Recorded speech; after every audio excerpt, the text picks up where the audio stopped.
Dairy Ring គឺជាចិញ្ចៀនដែលអ្នកអាចទិញឲ្យស្ត្រីតែម្នាក់គត់នៅក្នុងជីវិតអ្នកហើយនៅលើពិភពលោកនឹងតែម្ដងប៉ុន្តែបែរជាខ្លាយជា brand ដែលអាចលក់ដាច់រហូតដល់ទៅបានចំណូលជាង$400 លានសហរដ្ឋអាមេរិកខ្លាយទៅជាចិញ្ចៀនប្រើប្រាស់សម្រាប់កម្មវិធីរៀបការលំដាប់ទី1នៅលើលោកតើគេធ្វើបានដោយរបៀបណាឬក៏មានអ្វីពិសេសទៅស្ដាប់ទាំងអស់គ្នាបើសិនជាអ្នកតាំងចិត្តឬក៏គិតថានឹងទិញចិញ្ចៀន brand មួយនេះឲ្យដៃគូស្នេហារបស់អ្នកគឺត្រូវតែគិតឲ្យល្អៗណាពីព្រោះថាម្ចាស់ហាងនឹងសូមអត្តសញ្ញាណប័ណ្ណរបស់អ្នកដើម្បីឲ្យអ្នកចុះហត្ថលេខានៅលើ Love Agreement គេហៅថាកិច្ចសន្យាស្នេហ៍ស្មោះរៀងរហូតបន្តមកទៀតទិន្នន័យទាំងអស់ហ្នឹងក៏នឹងត្រូវបានបង្ហាញចេញទូទាំងពិភពលោកទោះបីជាអ្នកចូលទៅហាងណាក៏ដោយនៃ brand នេះគេនឹងមិនលក់ចិញ្ចៀនប្រភេទនេះឲ្យអ្នកទៀតទេជាដាច់ខាតគឺថាពេញមួយជីវិតតែម្ដងមានន័យថាក្នុងមួយជីវិតរបស់អ្នកអាចទិញវាបានតែម្ដងគត់ហើយថែមទាំងមនុស្សនៅទូទាំងពិភពលោកអាចចូលទៅ search រកឈ្មោះអ្នកបានទៀតផងថាតើអ្នកធ្លាប់បានទិញចិញ្ចៀននឹងឲ្យអ្នកណាខ្លះហើយបើសិនជាអ្នកធ្លាប់លួចទិញចិញ្ចៀននឹងឲ្យសង្សារចាស់របស់អ្នកគឺធានាថា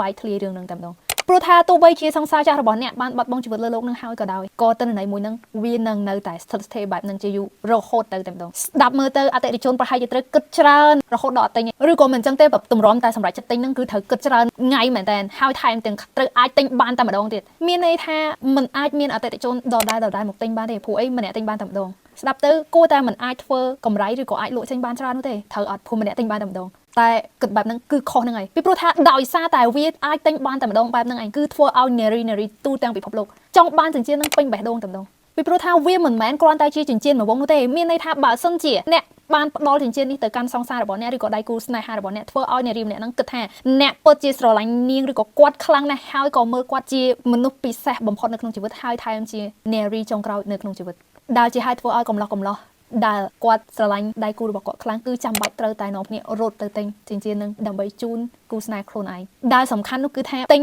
វងណាដែលថោកបំផុតក៏មិនបានទៀតព្រោះថាណាច់ក៏មួយជីវិតទិញបានតែម្ដងទើបអតិថិជនដែលចូលទៅទិញគឺសម្រេចចិត្តទិញតែវងណាដែលថ្លៃជាងគេបំផុតហើយដោយ technique នៃ marketing ឬក៏ការធ្វើទីផ្សារដែលខុសគេហើយមានតែមួយ special បែបនេះឯងទើបធ្វើឲ្យ Dairy Ring អាចរកចំណូលបានរហូតដល់ទៅជាង$400 លានសហរដ្ឋអាមេរិកដែលអាចទទួលបានពានរង្វាន់ Brand of the Year ពី Jerry World Award ជាប់គ្នាក្នុងរយៈពេល3ឆ្នាំคล้ายទៅជាចិញ្ចៀនគូស្នេហ៍ឬក៏នៅក្នុងកម្មវិធីរៀបការលំដាប់ទី1នៅលើពិភពលោកបានចាប់អារម្មណ៍ content ល្អៗឬក៏តាក់ទងជាមួយនឹងផ្នត់គំនិតផ្នែកប្លែកៗផ្នែកហិរញ្ញវត្ថុ complex account money freedom ហើយយើងនឹងជួបគ្នានៅវីដេអូក្រោយទៀតចំពោះអ្នកដែលមានគោលបំណងចង់អភិវឌ្ឍខ្លួនឯងចង់ផ្លាស់ប្ដូរផ្នត់គំនិតខ្លួនឯងឬក៏ឲ្យខ្លួនឯងកាន់តែមានផ្នត់គំនិតដែលធំទូលាយនិងមានការលើកទឹកចិត្តចំពោះខ្លួនឯងច្រើនទាំងនេះអ្នកនរគ្នាពិតជាស័ក្តិសមមែនទែនសម្រាប់ the 1% ឬហៅថា the top 1 success lesson percent សាកល្បងយកទៅអានទាំងអស់គ្នាចាប់អារម្មណ៍អាចតាក់ទងតាមរយៈ Telegram ខាងលើនេះបាន